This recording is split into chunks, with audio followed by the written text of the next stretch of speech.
Today's show brought to you live from Lounge Media Group Studios.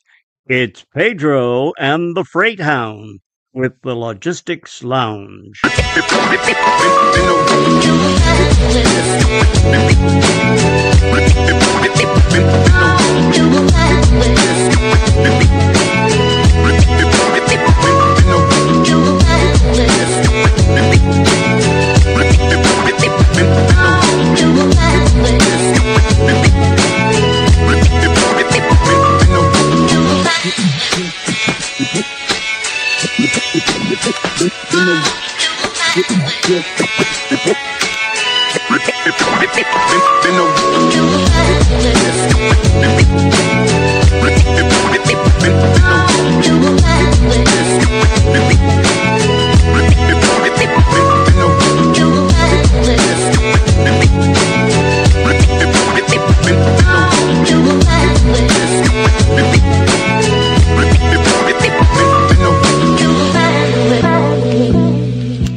The views and opinions expressed on this show by its guests are not necessarily those of Lounge Media Group or the show host.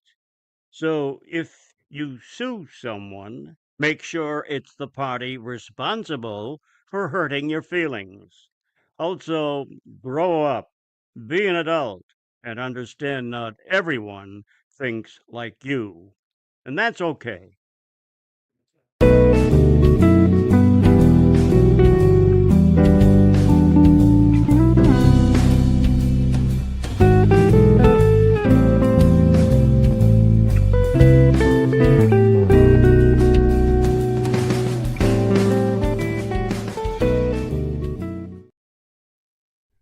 Yo, yo, yo. What's happening, everybody?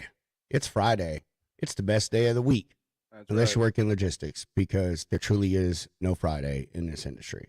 Every day's But thank you. Friday in logistics if you want it to be. That's true You too. got to That's take true too. advantage of Yeah, working in logistics, yeah. okay? Every day's It's Friday.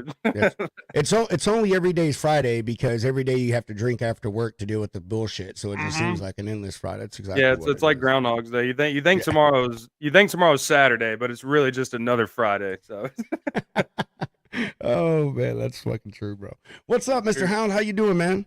what's going on, brother? It's Friday. We're freaking living the dream here. I'm excited for this show.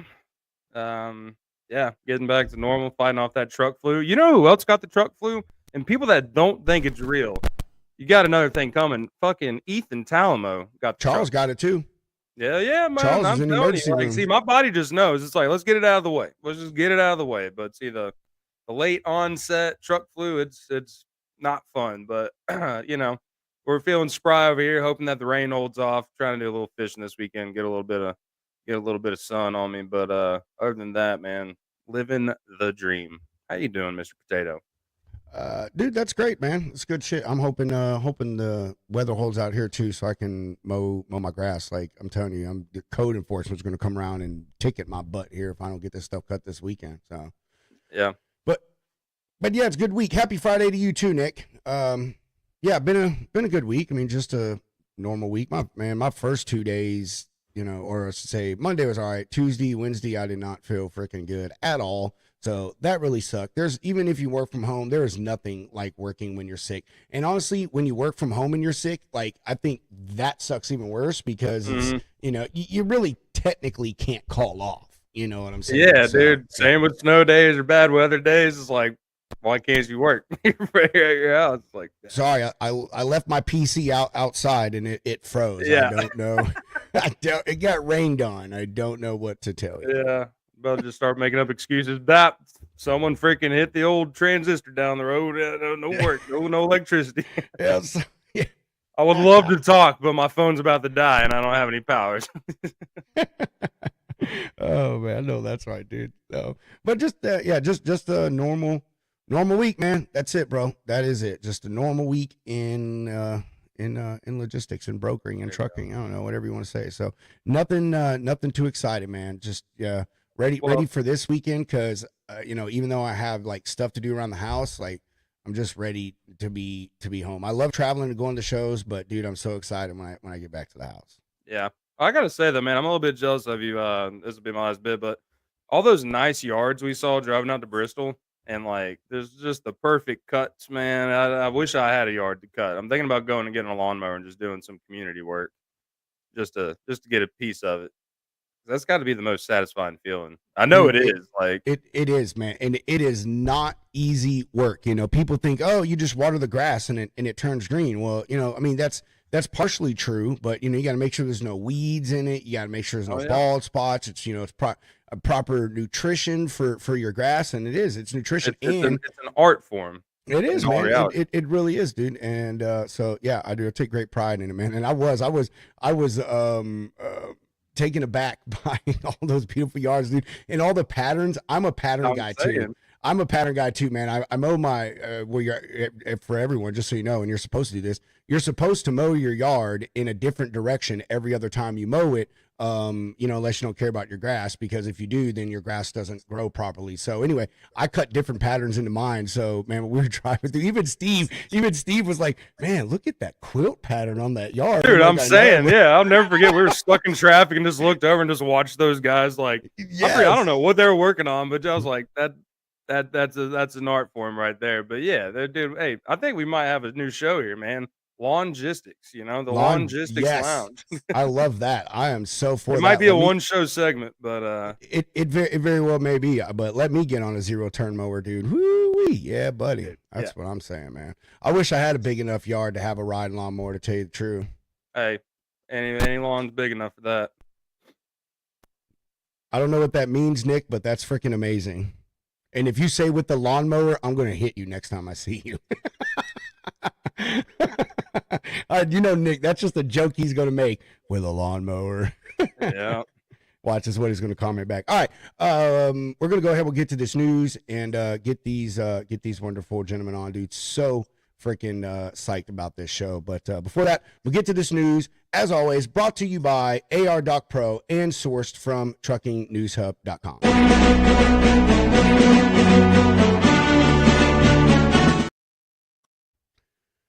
Earlier this week, some executives for an LA-based freight forwarder were accused of illegally smuggling billions of dollars worth of goods from the U.S. into Mexico. The CFO and the CEO of said freight forwarder, Sport LA, were arrested at the Los Angeles International Airport after a 22-count federal grand jury indictment was filed against them. The two men and Sport LA, which is the company, are charged with 1 count of conspiracy to smuggle goods from the U.S., 3 counts of knowingly submitting false and misleading export information, 5 counts of wire fraud submitted to the U.S. Customs and Border Protection Agency, 1 count of conspiracy to commit wire fraud against Mexico, and another count of conspiracy to commit money laundering, and finally 7 counts of international promotional and concealment money laundering. The companies here allegedly submitted a bunch of false documents and misleading statements to U.S. Customs. They used a bunch of shell companies in Mexico to shield all of their true customers and created and presented thousands of false documents, including sham certificates showing that they paid Mexican import taxes, which ultimately also screwed Mexico out of millions and millions of dollars, not just America. They also bribed Mexican custom officials, paid kickbacks to drug cartels, including the Jalisco New Generation cartel. All of this was an operation and scheme to smuggle bulk cash and millions of dollars in goods into the U.S. And not have to pay the duties and fees and be able to wash said money and merchandise and make it clean. So finally, both these men are convicted. They face maximum sentence of 20 years in federal prison for each count of the wire fraud and money laundering related counts, up to 5 years in the federal pen for the smuggling and false statement related counts, and 2 years in the federal pen for each count of knowingly submitting false and misleading export documentation. So all in all, these gentlemen are looking at well over a century in jail. But let's be realistic here. You know, they're going to cut a deal, and they're going to try to turn on their buddies over there in Mexico. They'll be out next week. Yeah, they will, but they probably won't enjoy it very long, man. You know what I'm saying? I mean, well, you know where I'm going with this. Hey, it's not gonna get canceled on here. You talk, you walk, you don't talk, you walk. But yeah. There you go. So, but hey, this is it reminds me. Have you heard of the Mexican bologna bandit? No, I haven't. No, please. All right. All right. So that's a side story. But there's this one dude that he's been trying to smuggle in Mexican bologna. He's gotten caught like 5 times. It's just like he never gets really in trouble. But I wonder if Mexican bologna is just like that good that you would want to smuggle. I don't know. But see, hey, like what's going on there? You know, you think someone's really trying to smuggle in Mexican bologna? I don't know, bro. No. I mean, it's possible. Hey, people smuggle the weirdest shit, dude. Yeah. Maybe there's someone over here that has like a hankering for some Mexican bologna, and they're willing to pay top dollar. See, now we're getting into real journalism here. Okay, Yeah. We're asking the real questions. Real questions. Why are we trying to smuggle in Mexican bologna tonight at 10 on Lounge Media Group New Live from the field? It's the Freight Hound. Oh my God, bro, Tony, we're already having too much fun. Yep. All right, you ready to get these gents on? I am, man. I'm super excited about the show, dude. Anything for the vets, man. That's the way I see it. Anything for the vets. So we're not going to keep anyone waiting. Keep y'all waiting any longer. So Shawn and Dan with FindAFitt.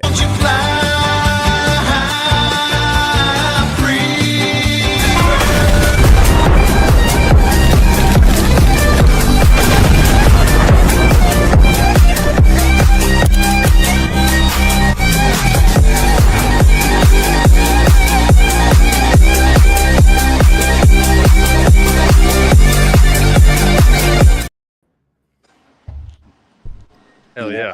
watch that shit again, bro. Oh, yeah. Woo-wee. That was Fired amazing. up. Yeah, let's go. That's Hey, the intro to end all intros right there, broski. Was I watching Platoon? Oh man, I told you, man. I asked y'all. Oh man. No, Appreciate dude, thank y'all, man. Thank y'all so much for coming on. I told you guys I had the perfect intro video for you or song for you two. I told you. Yeah, I was in the gym today just waiting for it. I'm like, oh, I can't wait, Your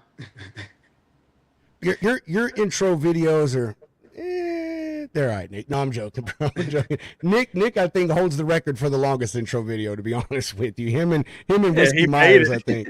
Yeah. Anyway, guys, love it. hey, thank y'all so much for joining us. We know y'all have got a very, very busy schedule going on, especially you, Shawn. I know you were able to luckily walk away from something you were supposed to be doing right now, and you're getting to sham it out with us. So we really, really appreciate it. Yeah, hey, thank you.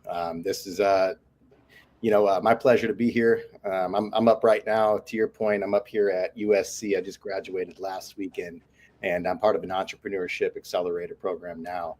And some of my professors from USC, they're here helping support. And I also just got to meet and spend time with Tyler Greif, who is actually the one that helped donate the center to the school that I just went to. So it was a really great time. I just got to pitch to him and get debriefed. So pretty good times. Man, good Lord, you just woo-wee.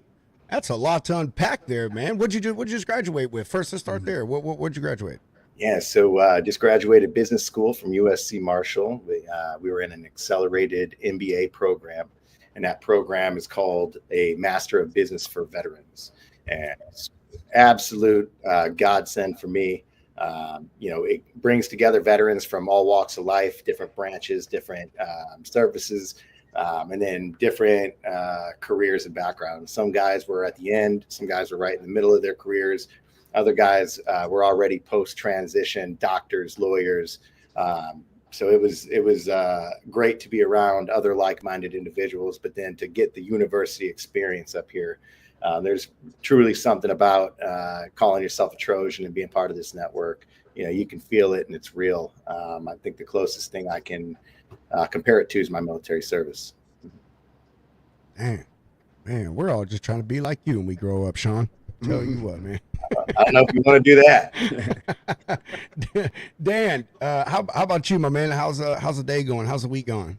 Oh, it's going great. So yeah, a little bit about my background. I 21 years in the Coast Guard. I started as a gunner's mate like Shawn, and then I went into law enforcement. I actually right out of A school, I went into law enforcement at a unit in San Diego called the Sea Marshals, and we boarded container ships, any foreign vessel over 300 gross tons. So yeah, during that time I was very, very busy, and then I just stayed in the Coast Guard and loved it ever since. Did law enforcement for them. Then I was a recruiter in charge of LA for a while. Just wanted to give back and show the community that the Coast Guard is a great organization and they take care of each other. Had the opportunity to meet Shawn at the Honor Foundation, and we clicked from there. Shawn got basically introduced to Jason Martin as a founder of FindAFitt, and then brought Shawn on as the CEO. And during that time, I was at USC, and I told Shawn about the program, and I was like, "Man, you gotta apply to this. You got to get into this program. It's legit." And just so grateful and blessed to be where I'm at today. Well, that's awesome, bro. You've had one hell of a long day. Oh yeah. Always. I tell Shawn, I get up at 5 in the morning. I don't go to bed probably till 2 in the morning. You have fucking accomplished a lot today, bro. I'm just busting your balls, Dan. I'm just busting your balls. Nah, how's your day, Dan? Well, let's see. Dude, the Coast Guard, man. That's I want to dig into that, man. A lot of people don't give the Coast Guard the credit they deserve. They're the branch that sees the most consistent like combat interaction over every other single branch of the military, and people don't think about that, because they're dealing with all kinds of stuff out there in the open waters. And anyway, so I'm gonna talk about that, dude. That's pretty neat, man. We don't get to talk stuff like that, but yeah. So Dan kind of give it away a little bit. We're just going to go ahead and keep rolling into it, but we're gonna go back to you, Shawn. So we'll start you guys off like we start everyone off, and Shawn, you go first, and Dan, you can repeat a little longer version, maybe of what you just said, and give us some more intricacies. But who is Shawn and Dan, and how did you gentlemen get to be where you are with FindAFitt? Oh man, well, yeah, I mean, I could talk to you for hours and hours about who I am and all the struggles that I had to overcome to get here. But I'll bless you with one story. As you guys were sitting there talking about the bologna sandwich smuggler there, what'd you call him? The Bologna bandit bologna bandit. That's right. So or bandito. Bandito. Yeah.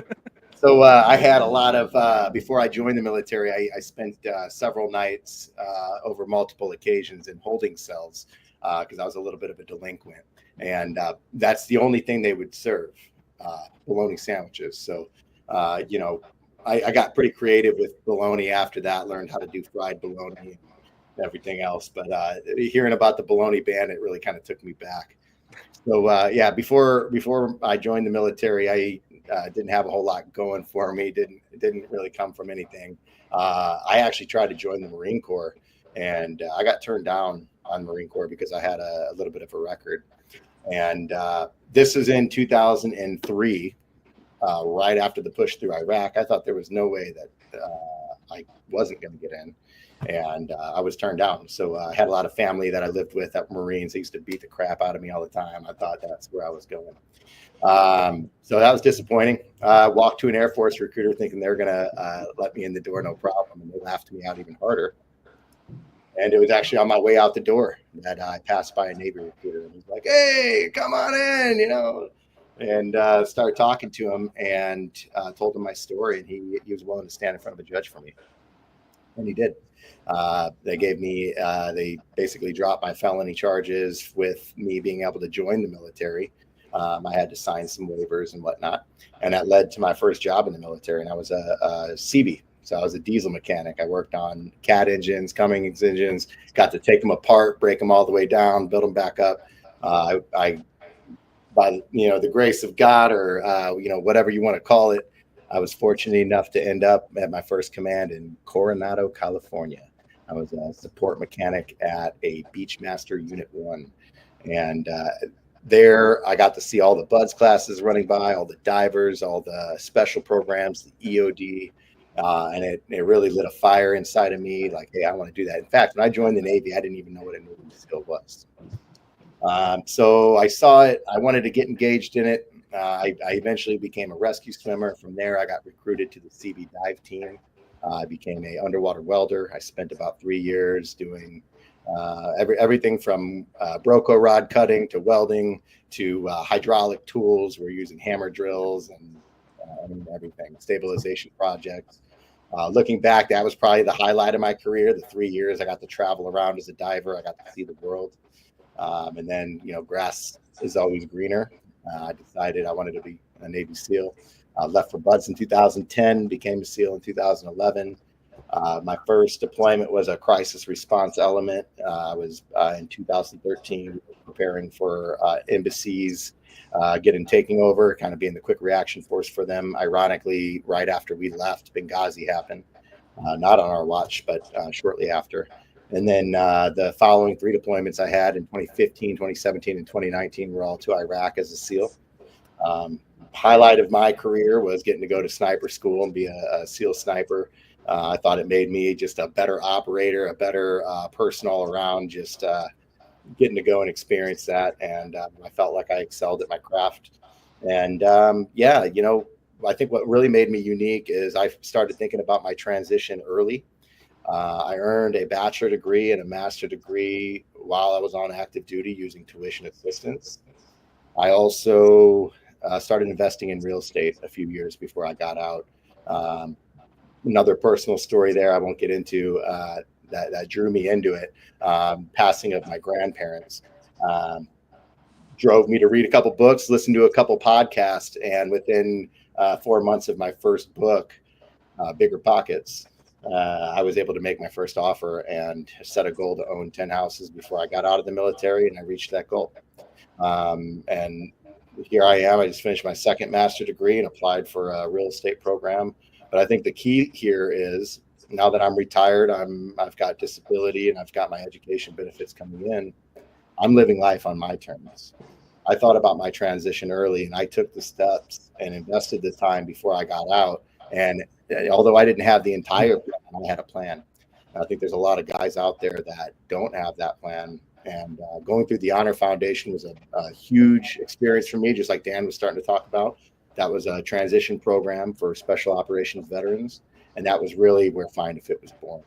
But we can get into that a little bit more later. I'll let Dan go ahead. Yeah. So thanks, Shawn. Appreciate it. And so a little quick background about myself. I was an athlete my whole life. And then I played high school sports my whole life. Thought that was going to be the ticket. But, I didn't have the grades for it. So I joined the military. I always knew I wanted to do law enforcement. Was going to also join the Marine Corps. My grandfather was pretty upset about it because he wanted me to join the family business and be a truck driver. Hendricks Trucking, ended up trucking. I did a lot of time in trucks my whole life. And then 9/11 hit, and I was just very passionate about the country and serving. So I loved law enforcement, and I joined the Coast Guard because of their law enforcement capabilities. And, I got lucky enough to do 21 years with them. Very grateful. I love the Coast Guard, and will praise their greatness till the day I die. And then, I did a lot of cool things when I was in the Coast Guard, and that offered me the ability to apply to the Honor Foundation. I got accepted in there. I'm the first and only Coast Guard guy there, trying to get more people in there. Very lucky and blessed to be a part of that organization. And I was already going to USC. I got my undergrad in criminal justice. Obviously, that just made sense for me. And then found the business school thing through another friend at the recruiting office. I was the recruiter in charge of Los Angeles for a while. So, like I said, I love the Coast Guard. So, from there, went to USC and then graduated, and FindAFitt kind of find its way into my life, and I've been here ever since, and it's very close to my heart, and I love to help veterans and promote them, and I'll do that forever. I was the first family member to get a college degree, first one to join the military. My niece is in the Coast Guard now. My nephew's on a aircraft carrier. My brother was in the Coast Guard. So I just hope to keep that tradition alive a little bit. Well, both wonderful stories, gentlemen. Fantastic. I mean, I don't know what else to say, man, but from one vet to another, just thank you guys for your service, man. Means the world to me, and I know it means the world to you guys for everyone else that served too. People, you said it, and doing stuff for vets, like that's the thing, man. People speak it, but I don't think too many people live, actually thanking vets and understand the thing that they go through, no matter how long you've been in, whether it's 2 years, 6 years, 20 years, 40 years. Man, like everyone kind of deals with almost the same struggles, man, just in a different capacity. So I totally agree with that. Amazing stories, and to have both you guys on here, it's cool, Greg. I mean, Shawn, you're the first SEAL guy we've had like that. Right there is just, I mean, hey, we didn't even know that was on our bucket list until today. So there you go. Check one off, man. Check one off. and the most humble. You'll never even know it. Dude, hey, I was telling Hunter, I've met my fair share of spec ops and tier 1 operators, man, and they're one of two ways. They're either the coolest, chillest guys. You would never in your life know who they are or what they've done, or they're complete dickheads. And all they do is tell you how fucking special they are, and all you want to do is just throat punch them. You know what I'm saying? So, talking just in the DMs and everything we've had, and then finally get to talk to Shawn yesterday. Like, I already knew that Shawn was the former and not the latter. Dan, I wasn't too sure about Shawn. Like, he's a really cocky guy, man. We need to tone it down a little bit. You know those Coast Guard guys are, man. They think they're they special, like man. Coasties.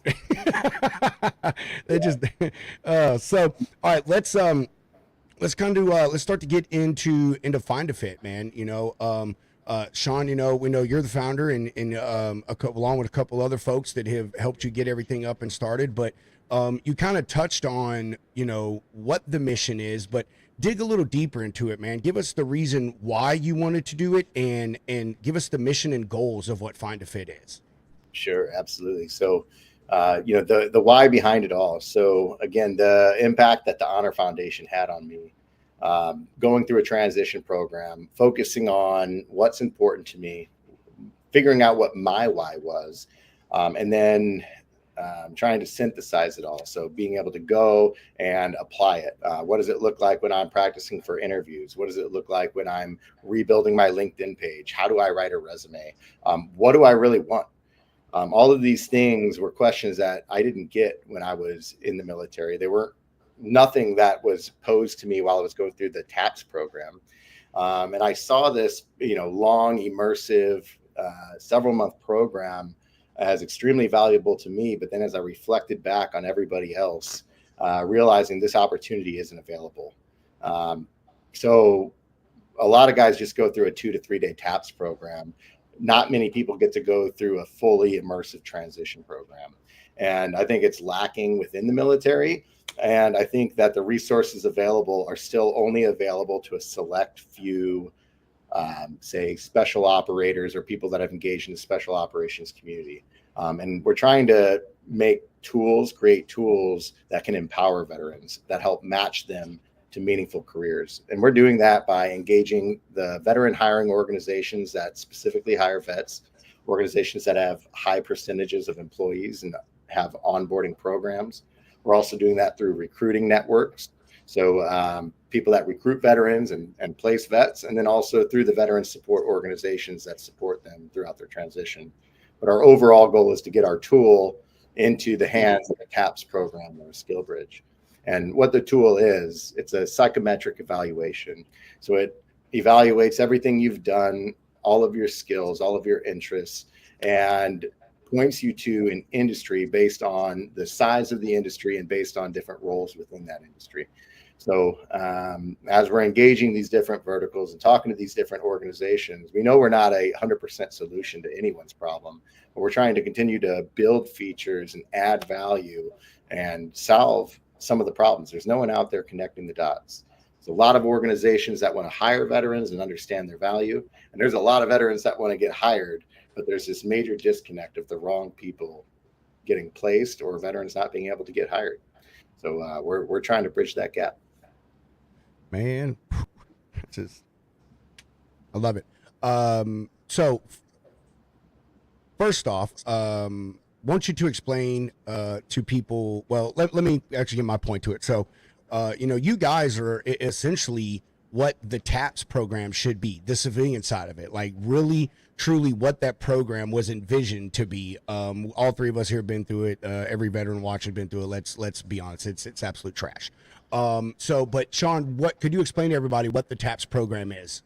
Absolutely. So the TAPS program, it's called TAPS because it's a transition assistance program, and it's known by TAPS in the Navy, but it's known by other program names and other branches. TRC, transition readiness. You can call it what you want, but what it is, it's an attempt by the military to give you transition resources before you go out. And the problems that I've identified with the program, number one is the length of it. They typically only give you about 3 days. They say it's mandatory, but when guys don't show up, there's no repercussions. The old, you can lead a horse to water. I think the other major problem with the TAPS program is that it's 3 different branches of government that run it, and none of them can actually communicate or collaborate with each other. So you've got the Department of the VA, you've got the DOD, and then you've got the Department of Labor. And they're all there on each day. The VA is a day all about your VA benefits. So you spend an entire day learning and getting inundated about VA benefits. Okay, that's one day gone. Then the next day is the Department of Labor talking about some resume help and how you can try and beat an applicant tracking system, but good luck with that. And then the last day is just, any little admin stuff you can do so you don't forget something before you leave. But there's no real transition support. So that's what the TAPS program is. It's trying to give you a data dump of everything you should be thinking about before you transition. But they do the best they can with the resources they have. But also the government, the military, they aren't setting aside enough time or allocating enough resources to this process.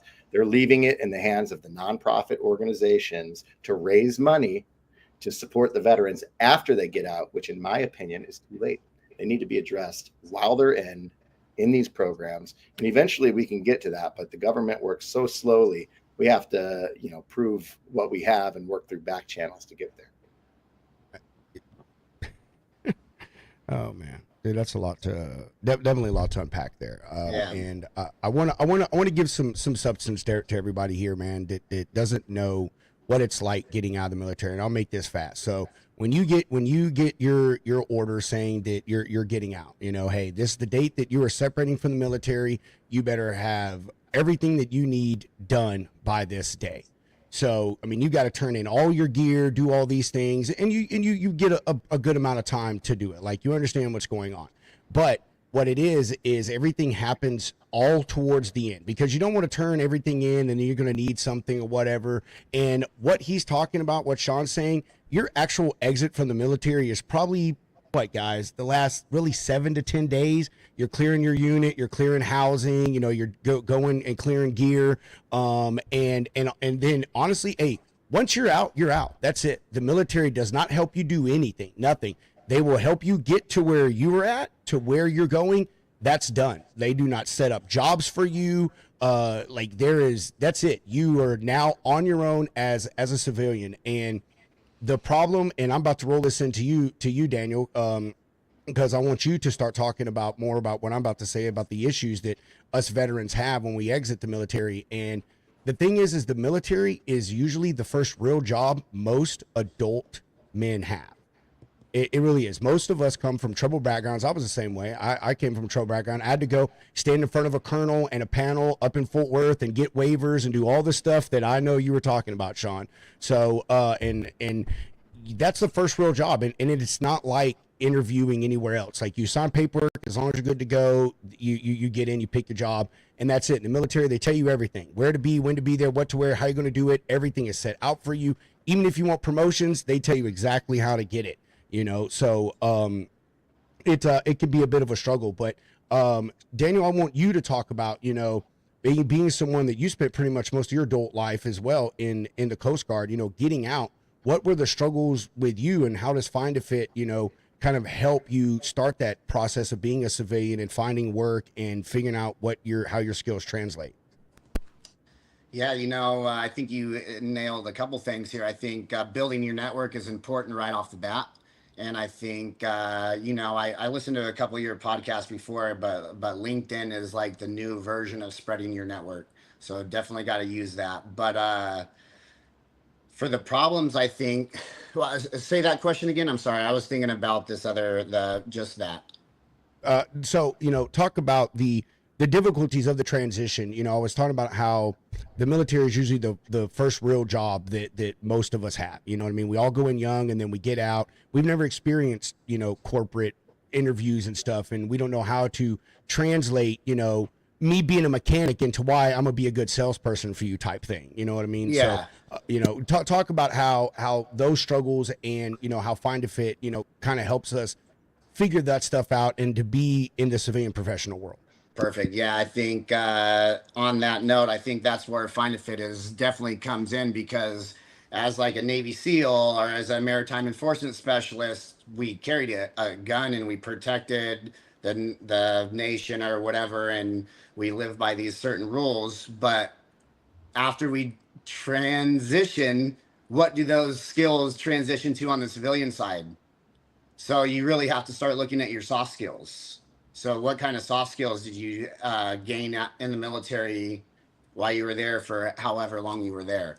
And I think when you start gathering that information, your MOS or your rate, and you start putting all of that information into one area, and then using AI to kind of helping us out find the right fit for you, I think that's where FindAFitt came in. And it's really cool to see that come together, because the survey and the MOS, I've never seen another survey like this. We've taken Gallup surveys, we've taken Career Leader, we've taken countless surveys, and none of them put you in the right direction. I remember when the first time I took the FindAFitt survey, this was still very beta, but it said business development, and I was like, oh, I'm gonna start looking into this. So I started Googling business development, looking into that. And I was like, oh, this is what I did in the Coast Guard. I did business development for the recruiting office. I went and found Center of Excellence. I went out and found clients. I went out and found customers. So that's all it really was. And so FindAFitt really helped me define my voice and kind of put me on the right track. Like, oh, business development is what you're good at. Shawn, you want to add to that before I roll into to my next question? Yeah, no, absolutely. I think what Dan's getting to, we're using the psychometric survey, the psychological evaluation, to extract from you where it is that you best fit. What Dan's talking about, being able to add amplifying information, as much as we can get from you, we can help define what that looks like. So the inability to translate skills for a veteran is also because they have no idea what some of these titles or roles mean, just like someone on the civilian world has no idea what your role or title means in the military. So this tool really helps break some of that down for you and show you a lot of the various roles where the experience you have and what you're striving for, exactly how it translates. So next question would be, what other issues do you guys face with exiting veterans, or you can even include yourself in this, as far as additional problems besides being able to translate, hey, I was trained to do this irregular job. What other issues do you guys run into that exiting veterans are having when they're coming into the civilian workforce? So I think there's several things. I think a lot of them, number one, it's the lack of preparedness. Okay. The fact that they did not come out of the military with a plan. And this is at all levels. This is not just a junior enlisted problem. This is senior enlisted. This is senior officers that don't take the time, the year to 2 years that you should be investing before you transition out of the military, into setting themselves up for a job right when they get out. So let me throw some statistics out there. All right. So one statistic, 66% of people that get out of the military do not have a job when they get out. No job. 45% leave their first job within the first year, and 65% by year 2. So that's crazy statistics happening. So what that tells me is veterans aren't investing enough time into figuring out what it is that is important to them. And a lot of them are either chasing the money or chasing after whatever they can get, instead of really doing the work and figuring out where they belong. I on that, Shawn, I think it's you get a little confused because as a maritime enforcement specialist, I just didn't know what I didn't know. So when I looked at actually the logistics community and the civilian side of it, I was like, oh, there's so many opportunities here. There's investigations. There's just so many things that I had no idea about. Dan, you actually are leading into what my next sorry, proof, man. I got a TBI guy, so Yeah. shit comes and it goes, man. Y'all know how it is. Yeah, we all. Dang it. Oh man, I'm so gonna remember. I'll help you out there. So, okay. I know what it was. All right, this is for both of you. So, you just said you didn't know what you didn't know, and how do you guys feel about when people join the military, we're talking about getting out, but what about that thought of getting in? Of, hey, if this shit doesn't work out for me, what am I going to do when I get out? Me, for example, I was raised military. I had a plan going in. I knew that I was going to have a life afterwards, and I needed to pick a job that was going to provide for me after. And I was a truck driver, and got into logistics, and here I am 20 years, I'm still into it. So what do you guys think about that? We're talking about the exiting stuff, but do you feel that the military properly helps us plan when we're getting in for what that life might be afterwards? I think I can jump on this as the recruiter in charge of Los Angeles for the Coast Guard. I think the Coast Guard tries to help you out. I know that from the organization itself, but we don't do a great job at it. And I think as a military in whole, we don't do a good job at it. One of my ideas for FindAFitt was to use it as a skill bridge tool, because I feel when people are starting to get out of the military, they just say, hey, I'll just jump into the skill bridge job. Has no relevance to what they're going to do when they get out. They do it for 6 months. The company gets money from the military, and then the guy or the guy or lady doesn't have a job when they are done, and that's so wrong. So why not use a tool like FindAFitt to see where you actually align career and character wise, whatever it is, into the actual career you want to do for the skill bridge. So we would love to be in skill, or used as a tool for skill bridge. Yeah. What say you, Shawn? Yeah, so I think, for me, to your question there that you posed about, retention, why isn't the military teaching or preparing guys for life outside of the military? For me, as I look at it, the military today is having a recruitment and a retention problem. So if they're teaching guys skills and how to succeed outside of the military and the business world, that doesn't play to their narrative. So if you think about it, it's not really in the military's best interest to equip guys with skills that support them outside of the military. Call me crazy, but that's just kind of the perspective I see it from. But really, overall, I think what we need to do is change the narrative around veterans. We need to understand that what veterans is the unique value proposition here that we're offering. These guys are trained, they're broken down to the most basic level, they're brought back up, and they're trained to give to a mission that's bigger than themselves. They're trained to be a part of a team, to be flexible, to be adaptable. They have to change locations every couple of years. They're asked to sacrifice more than most people can even understand.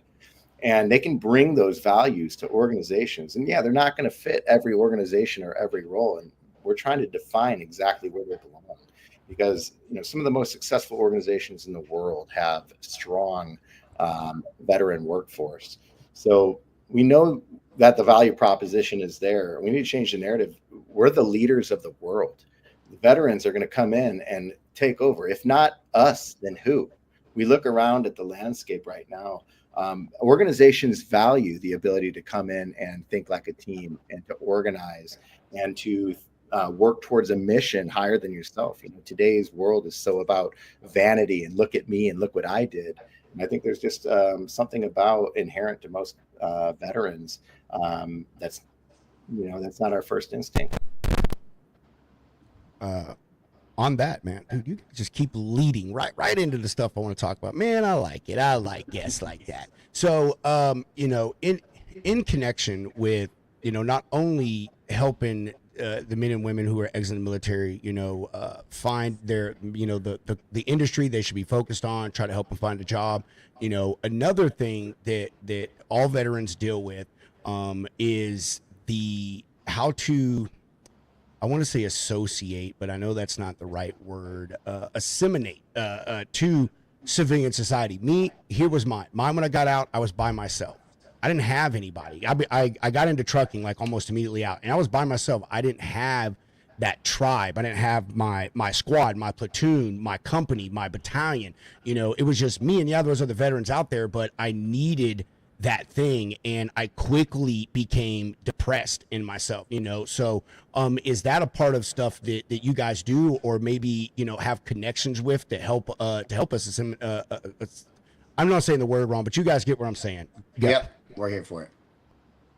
No, absolutely. I think what you're talking about is there's a major culture shock for veterans when they get out of the military. They don't realize what they had until it's gone. Sure, there was a lot of crap that we didn't like to deal with the bureaucracy or just the military structure, but it's truly that camaraderie that you had.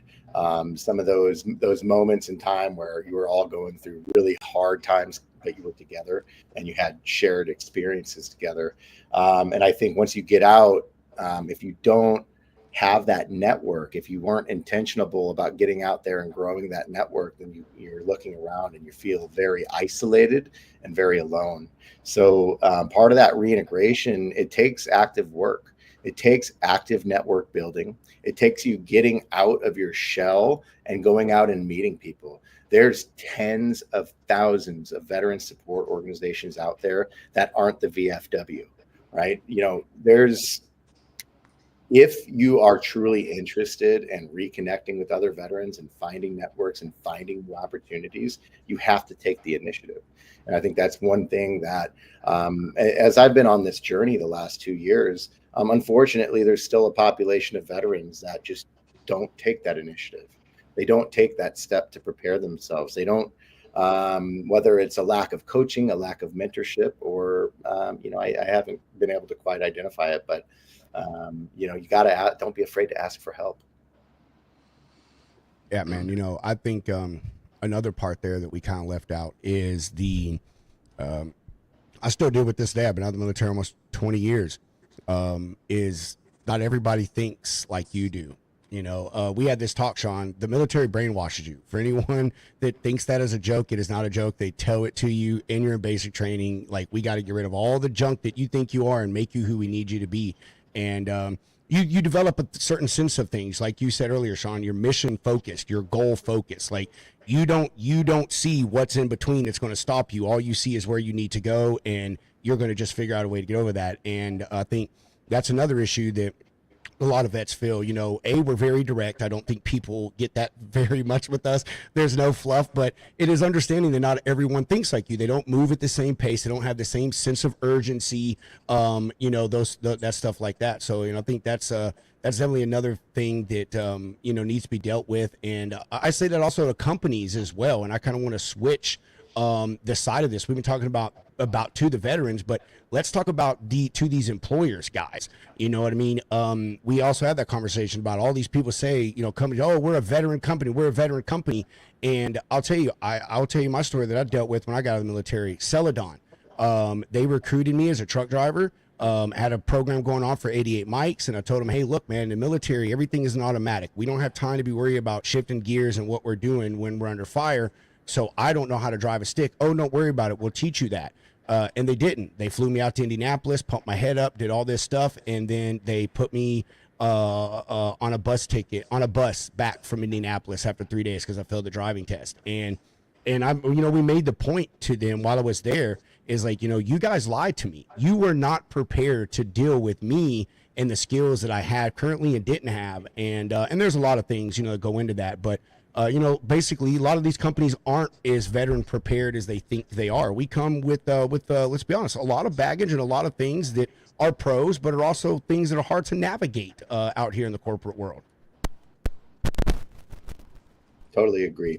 Yeah, I think to your point, there's a lot of companies out there that say they support veterans, but what does that mean? We want to be able to get out to every single organization that we can, but our main focus out of the gate is to focus on the ones that already understand the value. They already know the veterans, they're already actively trying to recruit them, and they're already a massive part of their organization because they drive growth, they drive the innovation, they drive the manufacturing. They're the ones, the doers of the organization. And if we can, the more users that we get, the stronger that we become, because we can now categorize people and help connect them to the organizations that are looking for them. So we are actually matching you to a role that you're going to be happy in and handing you off to the organization that's been looking for you. Right now, there's just a lack of those dots being connected. Dan, you want to add to that? I think when you come from a high functioning teams from the military, you're next to a guy or girl that's willing to die for you. So that's a lot different than when you come out to the civilian world. That's not the same. That was a big transition for me because I talk to Shawn about this all the time. I'm like, everybody's not, a team guy or team girl. They're not just, everybody's not like that. So I just have to remember that. And I think the pros and cons about dealing with veterans, I think there's so many pros, But I think the cons are we're not industry focused, and I think that's where FindAFitt's going to bridge that gap. Like it. So, staying on the employer side, what are some things that you guys, from your personal experience or even through FindAFitt, dealing with the men and women that y'all help through there, what have been some shortcomings and some things that, you see some of these companies not totally understanding or having issues with when it comes to dealing with veterans? Sure. I think some of the issues that I've heard throughout this journey from a lot of the recruiters and hiring managers, that veterans do an absolutely horrible job of translating what they do. So the things that I mentioned earlier, all of those intangible assets that veterans bring to the table, they don't do a good job of highlighting it. They don't do a good job of telling stories or connecting them to business related topics. And I think it's just because they haven't done the work. They haven't been exposed to it. They haven't had the opportunity. So, that's definitely one major fall point. On the organization side, there's a lack of onboarding programs and programs specific to veterans. So understanding how some of these companies do it, a lot of them will have veterans within the company manage their veteran onboarding program because they understand them, they understand where they come from in their background, and they understand how to best integrate them into the company. So, being able to show companies how to create those programs is definitely a future goal of ours. But out of the gate, like I said, we're focused on those companies that already have these types of programs in place. I just want to add real quick on that. And I think when you leave the military, you can't focus on, I was a master chief or I was a colonel. Like, I think you have to talk about your story regardless of your rank, because point to Shawn's comment earlier in the show, he said it doesn't really matter what you get out at. Nobody really knows that your rank. And that is so true. When you get out of the military, you could have been E3 or 06. Nobody knows. They just say, thank you for your service. So if you can't tell your story in the right way and you can't deliver that, then it's going to be very hard for people to understand who you are. Man, that is true. It is. It is a very, very difficult thing. The transition process is just hard. And Shawn, I never thought about it from the point of view that you say, like, it is not in their best interest to show you how to not be in the military. I mean, the goal is retention there. It is. That's why, 6 months before that exit date comes up, they're like, hey, Private Farson, let me talk to you. You know what I mean? What if we make you specialist Farson and give you 15 grand? Would that make you stay around another 4 years? You know what I mean? Yeah, that's it. But by the way, you're going to get that 15 grand in like $2,000 increments. That's right. It is. And they are. Not all jobs are translatable, and and also think that a part of the problem is that training and the stuff in the military is we don't have anyone to translate what we do to. Like, I know if my MOS and I know your MOS, we know what each other does. You know what I mean? I know if I need X, then I go over to Staff Sergeant so-and-so. And if I need C, I go to Chief so-and-so. Like, we know what everyone's job is and what they do and all that contains. And let's be real, military job descriptions are not the easiest thing to translate into civilian lingo. And, we have a problem doing that. It's a very hard thing unless you pick the right job and you know what you're doing. Like I said, you go in, and you pick a specific job. Hey, like law enforcement, it is so easy to translate that to a civilian law enforcement agency. Like, they totally get it. You just copy and paste your skills and your duties, and wham, bam, it's done. But, when you're a mortarman or an infantryman, or, you're a paper pusher, working in the S shop, those things are really, really hard to translate and, give value to. And I think, like, to your point, Dan, companies miss out on that. You could tell them your MOS and your rank and how many years you did, but most people have no idea what that means. They don't. They could look it up, and if you're any Joe Schmo trying to read a military job description, like, half the people would get lost in what the hell that actually means. Yeah. And I would actually, I'll be the devil's advocate on that for the law enforcement thing, especially from the Coast Guard, because we do a lot of federal things. So if you come out here to California and you're like, hey, I did law enforcement in the Coast Guard for 21 years, they're like, okay, who cares? Go to the California Post Academy and then we'll see where it happens. And you literally start from day one all over. So yeah, I might have done 21 years of law enforcement in the Coast Guard, but that doesn't translate into the state or local world really at all. And how much You does still that have to suck? go through the hiring process. Yeah, yeah. See, there's another problem I think that's a miss, man. You know, there are So certain jobs like that, like the law enforcement, firefighting. You know, a lot of the leadership stuff, warrant officers. I mean, they're the specialist of the specialist in what they do in every branch of service, yep. and they'll get out like you said, man. They're starting E1 pay. You know what I mean? In the civilian world, you were at the bottom of the rung. You got to go through all of that stuff. All the certificates that we earn in the military, half of that stuff does not translate over, man. Like Oh, you none of mean this? I have boxes of it. it. Oh, Yeah, I mean, dude, there's just exactly. I literally boxes, We're actually boxes. building I don't know features. what to do with it. That's right. We're building features onto our platform that allow you to upload a lot of that. So any of your evals that you've gotten, any of your awards that you've gotten, your MOS to your point, all of these things that you can upload as part of the evaluation. So in addition to our assessment, being able to upload all of this information and having us translate it for you to get an even more pinpoint at. So these are the types of tools that we're developing to add to our platform. I think on that note, real quick, Shawn, the Coast Guard, and I know probably like where you come from, Navy SEALs, we do a lot of schools that aren't associated with the Coast Guard. Like I've been to Johnny Reed's interrogation school or detecting danger. A lot of schools that don't really play relevance in a logistics background, but it plays a lot in human psychology. So that works towards my, career development and things like that. So I think it's hard to quantify that. And I think I hope FindAFitt. Well, I know FindAFitt. We're doing that right now with our survey and things like that. So, and I just can't wait until a year from now and you guys see where we're really at. It's an ever evolving process, is for sure. We've got lots of design partners we're working with, and it's an iterative thing. We're just going to continue to go back. We're going to create where we have feedback loops going. As we get the feedback, we're implementing the design features and keep pushing that ball uphill.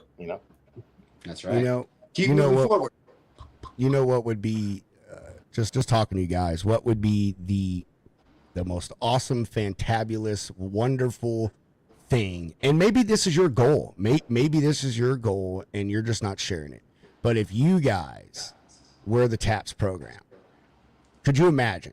And you nailed it, Shawn, you nailed it, man. Like a year, at least 6 months before you're going to get out, you start going through a program, like doing mock interviews, learning how to truly write resumes, and even being able to partner with like companies around the area and say, hey, we want to send in these group of soldiers into you, run them through your interview, your onboarding process, let them see how these Skill things go bridge. in this. Like, dude, that would be absolutely phenomenal. Give these troops 6 months to get all of the information, even the VA stuff, man. I'll tell you what, the VA crap in itself, like that's at least a week-long freaking class, man.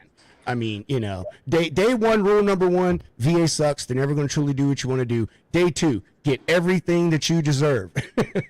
Yeah, I think, my opinion on that, absolutely, we would love to do that. I mean, our overall goal is to get this into the hands of TAPS.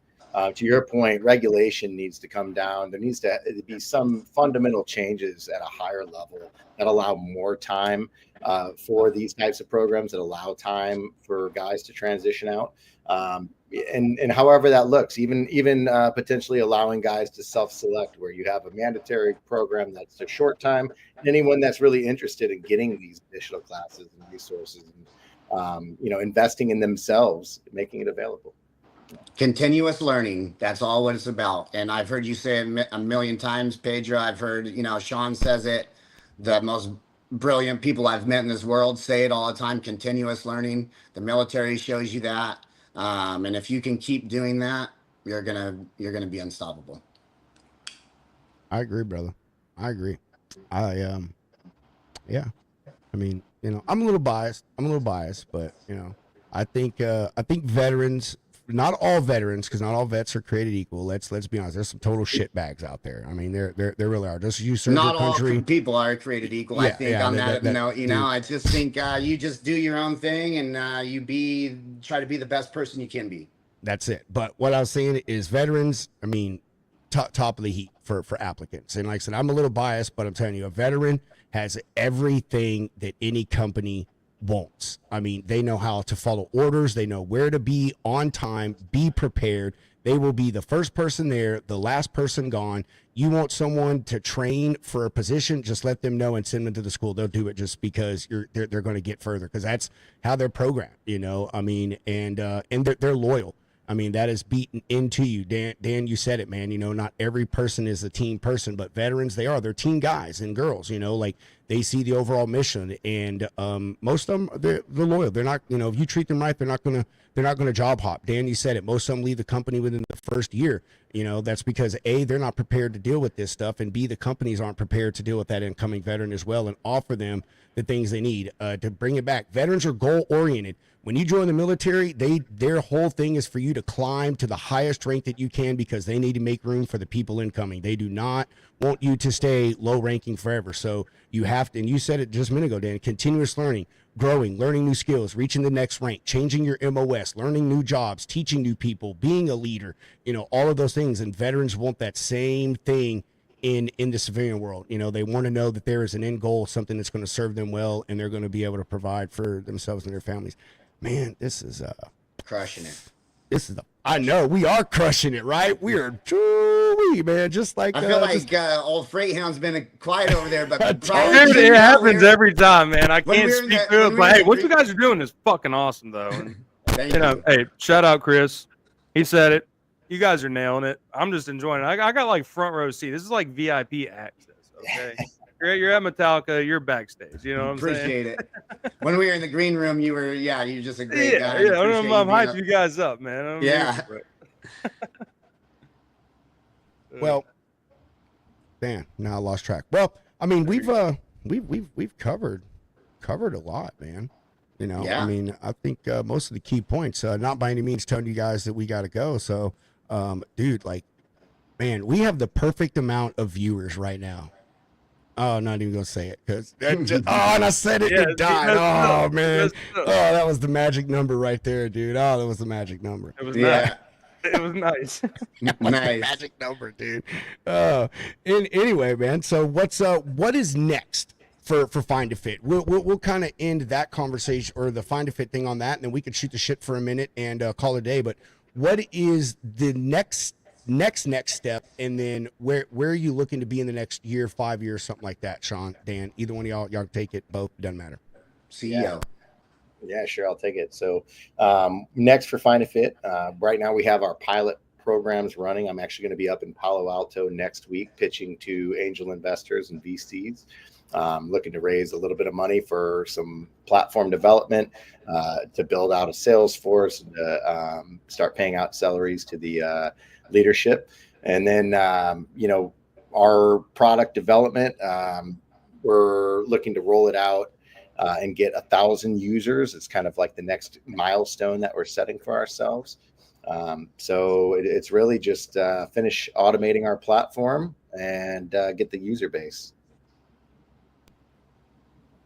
Dan, you got anything you want to add to that? Oh, go ahead, Shawn. Sorry, Shawn, I cut you off. Go ahead. Yeah, I didn't finish that. So the 1 year outlook, we're looking to be in the hands of recruiting agencies. We're looking to be in the hands of veteran support organizations like the Honor Foundation, like Hiring Our Heroes. We're also looking to support the organizations that hire veterans, like General Atomics, like Northrop Grumman. We should be producing revenue by then. We're continuously developing tools for them to help match veterans to their organizations. We don't anticipate this to be a one and done. We want to continue to grow and evolve. By 5 years, I hope I've exited the company.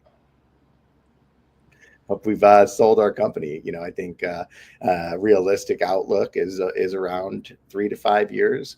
We've gained more traction in the last couple months than I've seen in the last year and a half. we're ready to start executing. So very exciting times right now. Dan, anything you want to add to that?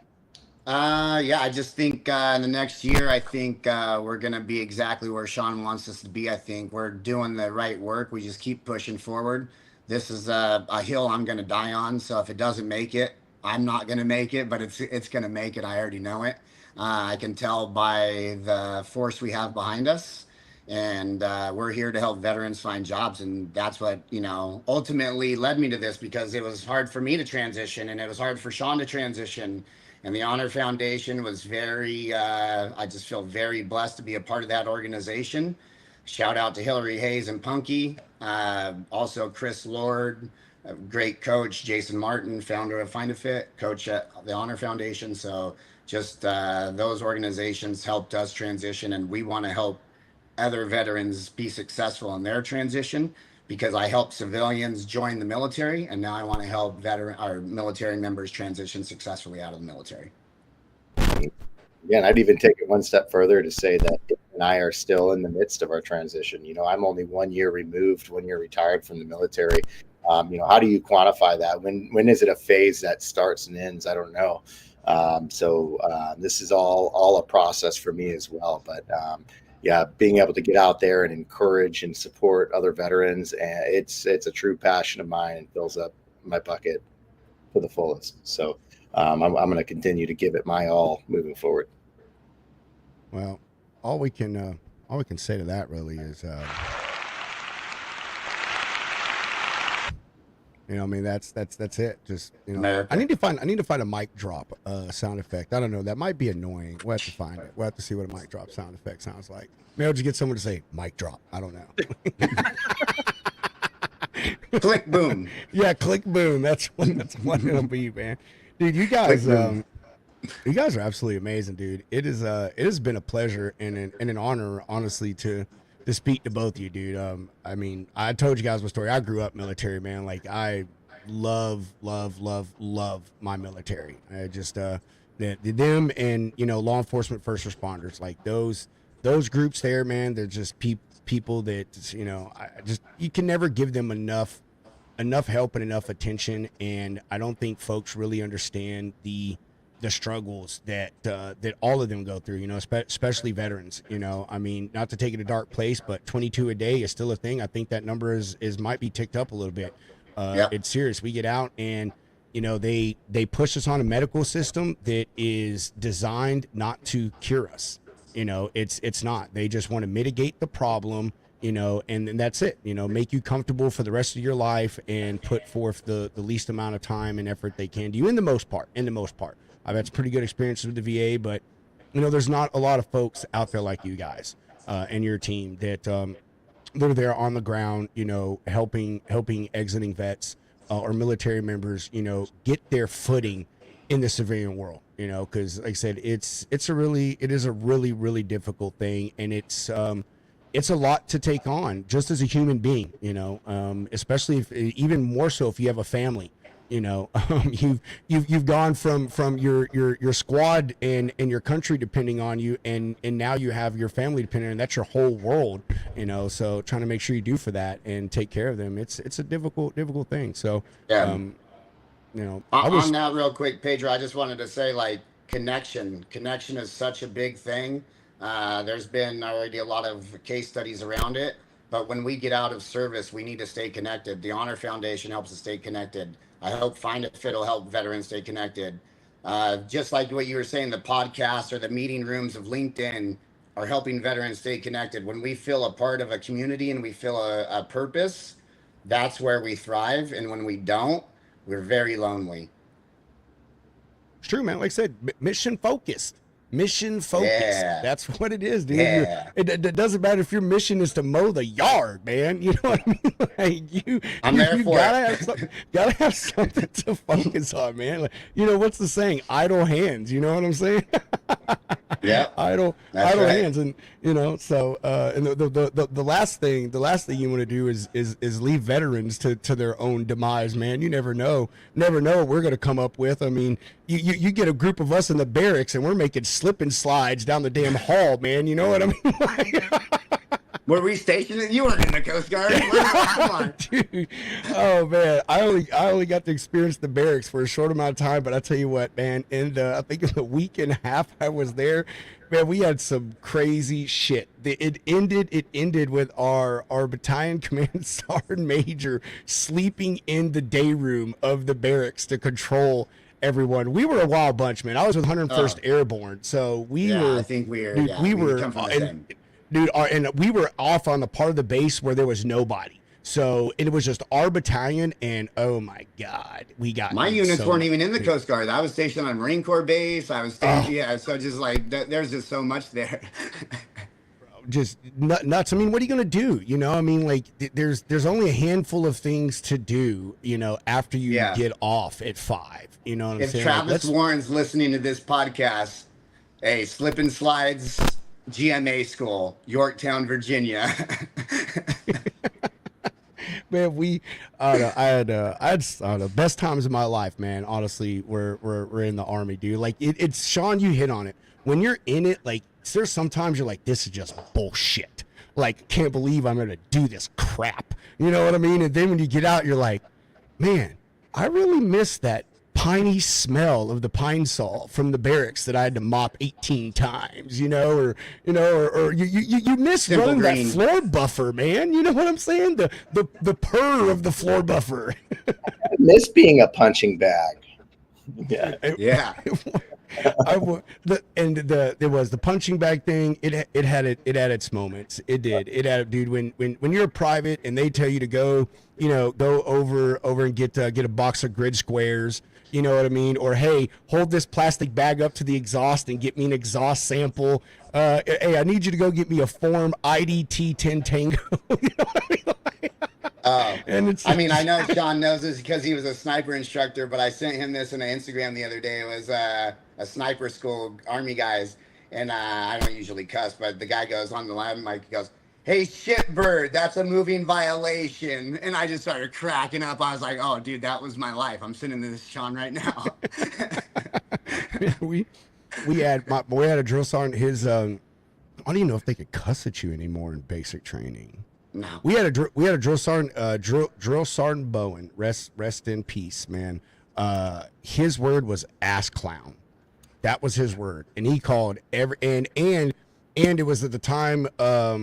Carlos Mencia was huge. Hunter, I don't know if you're old enough to. Do you know who Carlos Mencia is? I do. All right, so you know his whole dee. That was his other thing. Ass clown and why are you being a dee? That was his thing, dude.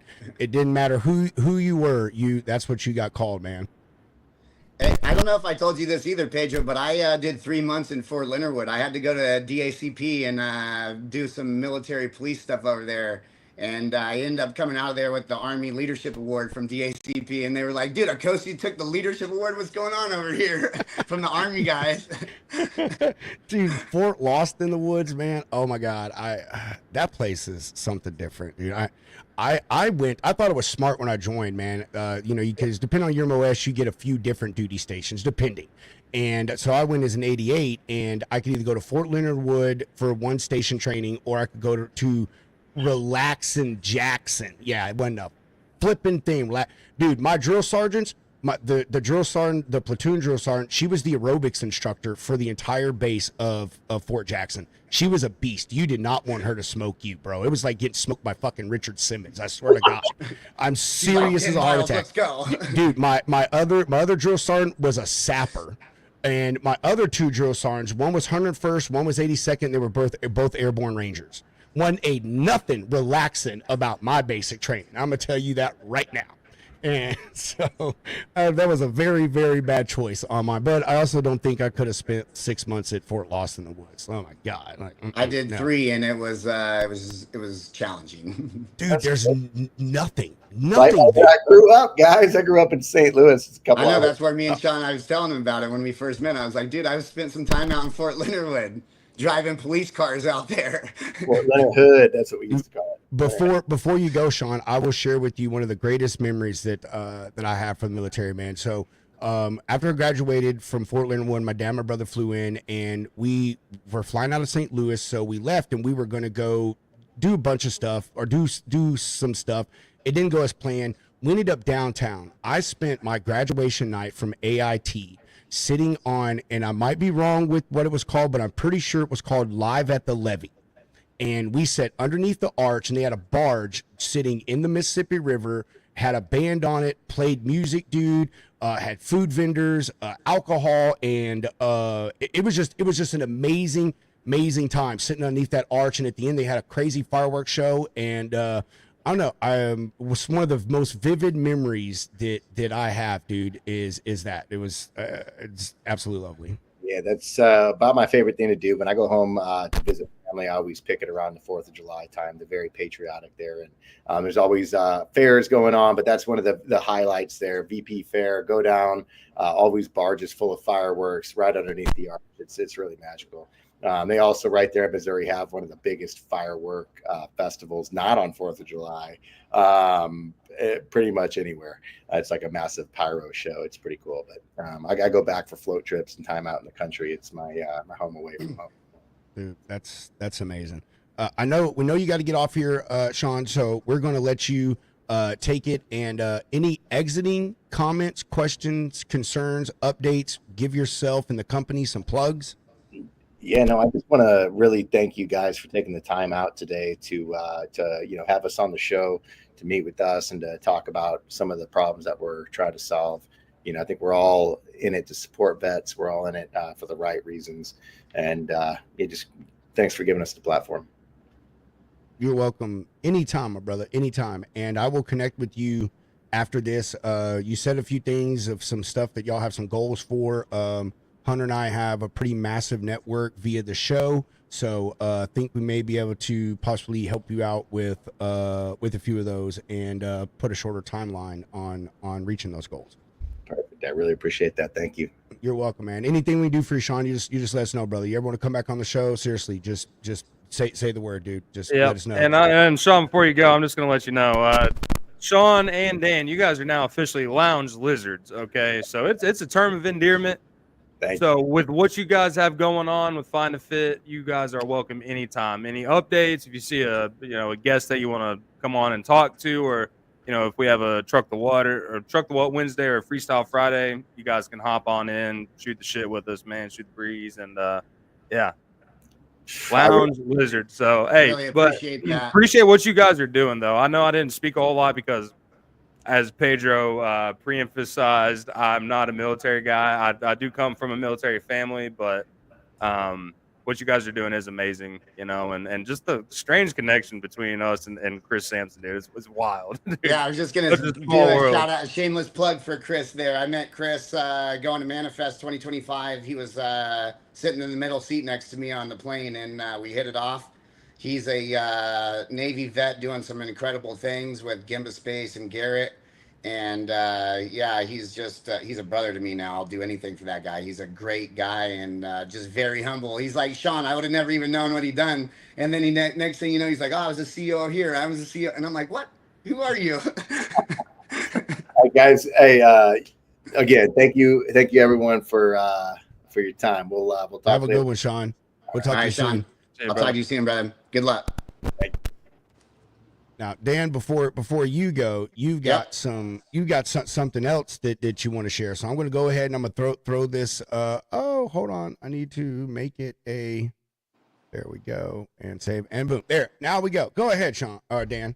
Yeah, perfect. So I do a couple other things. I have a consulting company I started when I was at USC, and I consult for couple different companies, and I had the opportunity to meet a really cool guy. His name's Mark, and he started a company called Turtle Beans, and we did a couple promo codes for you guys. We did Pedro the Potato, going to get you 20% off of any bags, and also Trucking 25, and then Veteran Brews for any veterans out there. So that'll get you 20% off of any bags. It's actually a pretty cool thing he has going on. It's he comes from the space industry. He's a civilian guy, really cool dude, and comes from the space industry, and he broke off and he made a coffee company, and it's a space turtle. So when you buy a bag of coffee, you get a story about a turtle that you can read to your kids. And I thought that was really cool. Dude, that is cool, bro. Yeah. That is pretty neat. Yeah. He has a really cool thing going. He's a cool dude. I met him at MMA fight here. We sponsor one of my good buddies, also retired EOD guy. He's here at Game Day Men's Health in Tustin, and he sponsored a local fighter here I know through jiu-jitsu. And he, yeah, I met Mark there at the fight, so it was really cool. Hell yeah. Dude, that's awesome, bro. That is crazy. Hunter, Dan, so cool seeing you guys hit it off. Two guys I can't. Oh yeah, Chris. Is Chris with you guys? I'm assuming he is. No. Chris is he lives out here in Orange County, and I live in Yorba Linda, and we try to connect as much as possible. Like I said, he's just a good American. Sweet, man. Chris, Awesome, man. Chris. We really Yeah, Chris. appreciate. Yeah, honestly, Chris, we're gonna get you on the show. Okay, so be expecting a go. text with some dates. You can't deny it now. All right, we got to talk about what you got Hey, I'm going gonna on. work for Chris one day too. Let's just you know. Dude, same. Hey, let's run it back. Everybody has. I need to be Pedro. You can be Pedro. I'll be Chris. How about that? There you go. And then also, on a side note, I have a present for both of you guys. I'm gonna send you guys obviously some coffee just from me, and then I also have a pair of shoes. I do. I consult for a Pontos Defense. Let's go. Yeah. So it's actually a very cool shoe company. Pontos Defense is they opened a factory in Mississippi, and it's an all-American company, and we're going to be, providing hopefully boots to the United States military and any other first responders that are out there. One of the cool plugs on that is there's so much innovation around this factory. If we were to deliver a boot and they tested it in the field and they said, "Oh man, there's a spot right here that's actually pushing on my toe," they could change it immediately. And I was like, "Wow, this is that's incredible." Hunter, do you know what I'm hearing right now? Tell me. Logistics Lounge factory tour. I'm just saying. Ooh. I'm just saying. Yeah, I mean, it's about time we got in a warehouse or in Yeah. factory. Go. You know, like we've been doing it for a minute. Mississippi, Chris, Yeah, you're that's actually a coming. nice in between point right there. Yes, I'm it in Tennessee, he's in is. Texas, so hey, come on, and Let's we'll get go. the testing I'm out. serious, Dan. Understand. I'm This is- serious. Dude, All right, I'll set it up. that would be freaking awesome. We've been trying to get into a warehouse, man, and go do a warehouse tour and do some interviews and stuff. I'm serious, brother. Okay, so Mike, he is kind of the white label. He's like the Kirkland of boots right now, and that's how he got involved with the shoe company Pontos Defense now, because they partnered up with Mike. And I'd love to talk more about it maybe later on and get more into it. But I need your shoe sizes, and then I'll send you guys over some shoes. They're really cool. I've been wearing them. I gave Shawn some, and yeah. Hell yeah. Bro, hold on before he goes, Hunter. Oh man, yes, sir, yes, fun? sir, Jimbo, man. There we go. Oh yeah. Yes, Yeah, sir. hold on. I usually Let's don't get up in the go. middle of a podcast, but can I show you the shoes real quick? Yeah, Yeah. bro. Hell yeah, Okay, let's real do quick. it. Let's go, Dude, been in some hiking boots for sure. bro, dude. And you go with you doing all your fishing, dude. Oh, Hunter. Okay, so these are the civilian ones, and these are what I'm going to send you. But there's we've dissolved that, and we're only doing American made now. But it's a really cool story behind these. They're sustainable, and so like this is what I'm going to be sending you. There's a black pair or a desert pair you guys can pick. But Oh yeah, nice.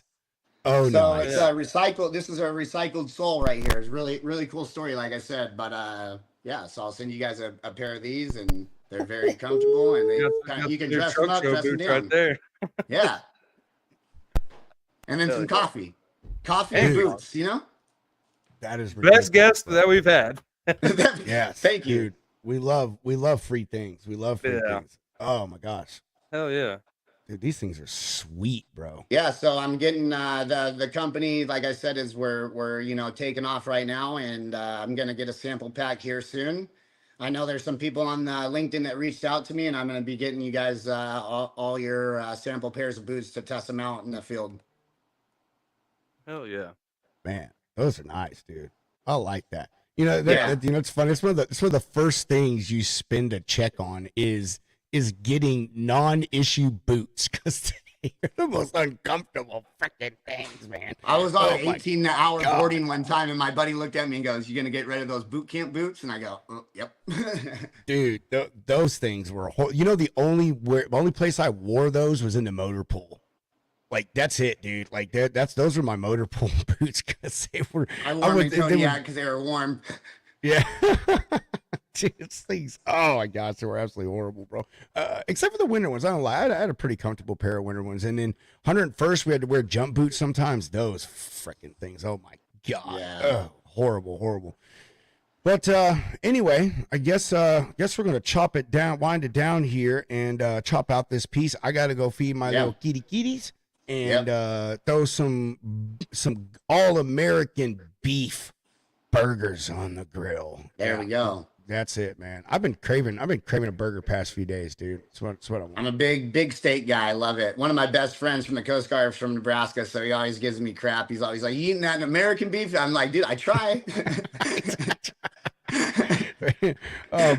My wife's the steak person out of our relationship, man. Like she likes steak. I'm not a big steak guy, man. But, Yeah. you know, whatever. Yeah, let's just filet mignon. I'll eat that shit every day. I ain't gonna lie, bro. I will eat a filet every single day of my life, dude. Oh yeah. But Dan, before we go, man, do you want to give yourself, or do you have any exiting comments, questions, concerns, updates? Want to give yourself or any companies that you deal with some plugs? You know, I just I actually want to plug my veteran community. I think stay connected. If you're not connected with anybody, reach out and connect with somebody, one of your teammates, one of your whoever it is, because connection means everything. And yeah, I'm here to boost my fellow vets like Chris and Shawn and everybody like that, because you know they took care of me. I came from a background just like you, Pedro. I didn't come from much. And the Coast Guard showed me that if you worked hard, you could really kind of make a name for yourself. So that's it. Brother. Like, I just want to help out the veterans, and I'm here to, just be who I am and be authentic. You know what I mean? I feel you, man. Hey, that's the only way to be. Be yourself, be authentic, and be direct. Be direct. Quit beating around the bush. That's the best way to be. Yeah. I just like to preach that to everybody. If I'm fucking up, tell me. That's it. That's it, man. Who cares if I go home and cry on my pillow? As long as I come back tomorrow and be better. What do you care? Done it a million times. I know, right? Oh, man. Oh, that's so freaking funny. Well, we're going to go ahead and get this final sponsor break out of the way. And, you know, Dan was talking about here in his closing comments about being taken care of. And you want to take care of yourself, your fleet, your cargo.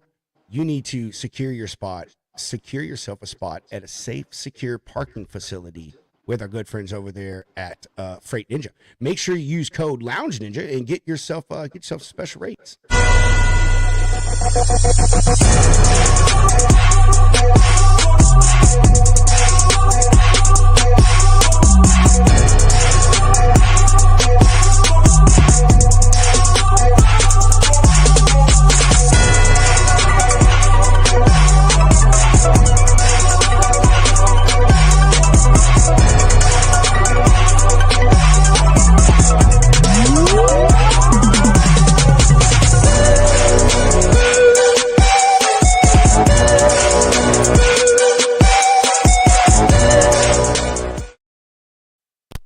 And finally, we give some love to our good friends over at 7P GPS.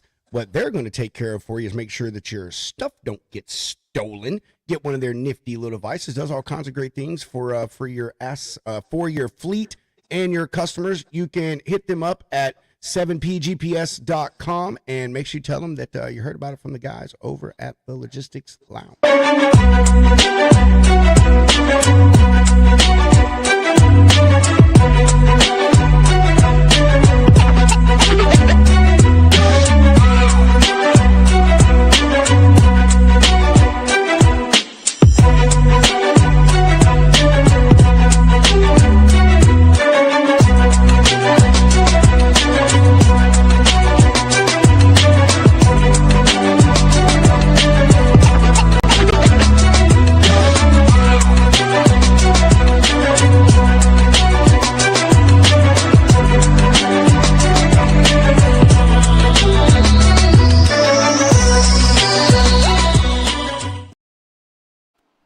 All right, Mr. Hound, do you have any closing comments that you want to say?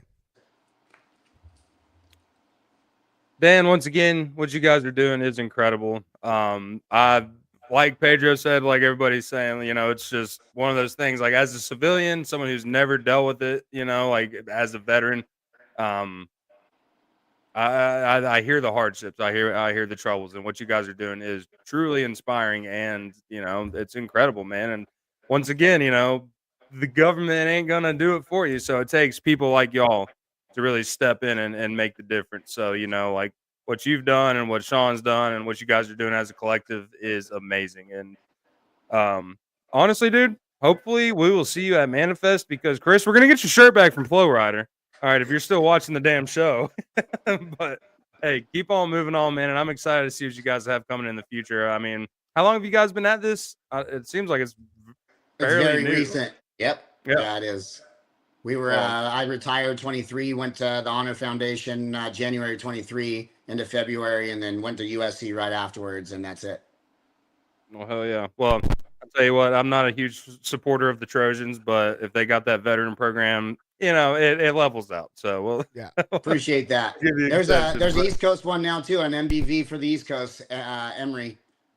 Oh, really? Down in Atlanta? Atlanta. No way. Yeah. So they started theirs. They just had cohort 1 graduate. So big promoter of the veteran business programs that they're starting to start up here. Beautiful. Hell Well, yeah, hopefully man. we start to see more of those pop up. But hey, thank you for joining us again, man. And I appreciate I do you. need to talk to you on the flip side because I want to get you on the Dredge Junkies. That's our other show we have going on Tuesdays. I want to hear more about you getting on these cargo ships and what you saw when you were in the Coast Guard, man. That's Oh yeah, I have some crazy cool shit. stories. I have some pretty cool videos too. Yeah, let's chat it Oh, up. dude. Okay, perfect. That'll be great. It won't be next week, but the week after. If you're free, we'll get you set up. Oh yeah. I have some really good stories. Hell yeah. And Dan, our good friend Claudia Catlett, she sent you a LinkedIn request. She is a wonderful lady. We call her Claudia Collector, or Claudia the Collector. Fucking geez. Claudia the Connector. Thank you very much, Mr. Hound. Claudia the Connector. She's a Marine veteran. So and Amazing. boy, she is a pistol. I just want you to know. You be prepared. You be prepared because Claudia, she comes in hot. She comes I in love it. hot. she's a mess. That used to be one of my slogans, coming in hot. Dude, Claudia's fire, man. She is just absolute fire. Claudia, thank you so much for watching. And yeah, Dan, make sure you connect with her, dude. Definitely. She's got endless people that she knows. So if you guys are looking for someone, she probably knows who it is. I'm telling you, I think she's like 2 people removed from Jesus at this point. I'm serious. Like there's nobody. This lady It's like the 7 know. connections of 7 bacon. It's like, no, you need to know Claudia. Yeah, it is. Dude. You need to know Claudia. All right, we're gonna get out of here. Next week, Tuesday, as always. Make sure you tune in for Dreyage Junkies. Get your fix on the Dre world and all the things that happen in that with Mr. Hound. And I cannot remember what Steve's name is on the show. Dirty Dre, dude. Dirty Dre. Like Dirty J and the boys, but it's Dirty I know. Dre. I keep wanting to say Dr. Dre, but that's your old handle. You know what I mean? Yeah. So I keep wanting to say it. So Tuesdays at noon on our networks with Mr. Hound and Mr. Talamo there. Next Wednesday, we have Matt Costello. He is one of the individuals from Freightro who was on our show not too long ago, but we're not going to talk about that. We are going to talk about his time as a professional athlete in the MLB and how he transitioned from being a professional athlete into the logistics realm. Kind of a continuing series we've got going on here. I think he's probably the 3rd or 4th professional athlete we've had on the show that is in logistics. So going to be a great time talking to him. And then next Friday, do we have a hell of a show for you, ladies and gentlemen. I don't know if we're going to be able to top this, but next week we have James Year coming on. He just wrapped up filming a documentary about autonomous trucks that is out there on some crazy platforms. He's going to come on. He's going to talk to us about the documentary, and we're going to have Justin Martin on with us as well. So we have a 4-person panel. We're going to talk about autonomous trucks and what that looks like for us going into the future. So make sure you do not miss that one.